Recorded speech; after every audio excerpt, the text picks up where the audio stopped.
ನಮಸ್ತೆ, ನನ್ನ ಹೆಸರು ರಾಧಾ ಅಂತ. ನಮಸ್ತೆ, ನನ್ನ ಹೆಸರು ಸುನೀಲ್ ಅಂತ. ನಮಸ್ಕಾರ, ನನ್ನ ಹೆಸರು ಸುಮಿತ್ರಾ ಅಂತ. ನನ್ನ ಹೆಸರು ವಾಸುದೇವ ಅಂತ. ನಮಸ್ಕಾರ, ನನ್ನ ಹೆಸರು ನಾಗೇಶ್ ಅಂತ. ಕಾವ್ಯ ಅಂತ. ನಮ್ಮ ಮನೆಯಲ್ಲಿ ಬಹಳ ಸಮಸ್ಯೆ ಇತ್ತು. ನಮ್ಮ ಯಜಮಾನರು ಕೆಲ್ಸಕ್ಕೆ ಹೋಗ್ಬೇಕಾದ್ರೆ ತುಂಬಾ ತೊಂದರೆ ಆಗ್ತಾ ಇತ್ತು. ಆ ಮನೆಯಲ್ಲಿ ದಿನ ಜಗಳ, ಕಿರಿಕಿರಿ, ಮಕ್ಕಳು ಹೇಳಿದ ಮಾತೇ ಕೇಳ್ತಾ ಇರ್ಲಿಲ್ಲ.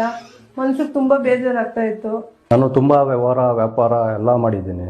ಟ್ರಾವೆಲ್ಸ್ ಮಾಡಿದೆ, ಫೈನಾನ್ಸಲ್ಲಿ ದುಡ್ಡು ಬಿಟ್ಟೆ, ರಿಯಲ್ ಎಸ್ಟೇಟ್ ಮಾಡಿದೆ. ಬಟ್ ಏನೇ ಮಾಡಿದ್ರು ಎಲ್ಲ ಲಾಸು. ಅದ್ರ ಜೊತೆಗೆ 48 ಲಕ್ಷ ಸಾಲ ನನ್ನ ತಲೆ ಮೇಲೆ ಬಿತ್ತು. ನಮ್ಮ ಮಗಳಿಗೆ ಹುಡುಗನ್ ನೋಡಿ ನೋಡಿ ತುಂಬಾ ನಮ್ಗೆ ಬೇಜಾರಾಗ್ಬಿಟ್ಟಿತ್ತು. ಹುಡುಗ ಬರೋರು ನೋಡೋರು, ಯಾವ ಹುಡುಗನು ಸೆಟ್ ಆಗ್ತಾ ಇರ್ಲಿಲ್ಲ ನಮ್ಗೆ.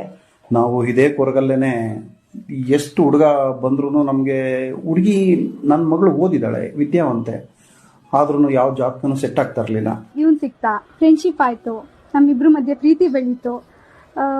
ಅನ್ಸ್ತು ಇವನೆಲ್ಲ ಒಂದ್ ಕಡೆ ನನಗೆ ಮೋಸ ಮಾಡ್ತಿದ್ದಾನೆ ಅಂತ. ಕೆಲ್ಸ ಇಲ್ಲ, ಇವನು ಇಲ್ಲ, ಏನ್ ಮಾಡ್ಬೇಕು ಅಂತ ಗೊತ್ತಾಗ್ಲಿಲ್ಲ. ಮೈಂಡ್ ಫುಲ್ ಬ್ಲಾಂಕ್ ಆಗೋಯ್ತು. ಸೋಷಿಯಲ್ ಮೀಡಿಯಾದಲ್ಲಿ ಒಂದ್ಸರಿ ಗುರೂಜಿ ಬಗ್ಗೆ ನೋಡ್ದೆ. ಕಾಂಟ್ಯಾಕ್ಟ್ ನಂಬರ್ ತಗೊಂಡು ಕಾಲ್ ಮಾಡಿ ವಿಚಾರಿಸ್ದೆ. ಕೈ ರೇಖೆ ಫೋಟೋ ತಗೊಂಬನ್ನಿ ಅಂತ ಹೇಳಿದ್ರು. ಹೋದ್ವಿ, ಇಬ್ರಿಗೂ ಅವರು ಪರಿಹಾರ ಹೇಳಿದ್ರು. ಅದನ್ನ ನಾವು ಮಾಡಿದ್ವಿ. ನಿಧಾನವಾಗಿ ಪರಿಹಾರ ಸಿಗ್ತಾ ಬಂತು ನನಗೆ. ಜಾತಕ ಎಲ್ಲ ಕೂಡು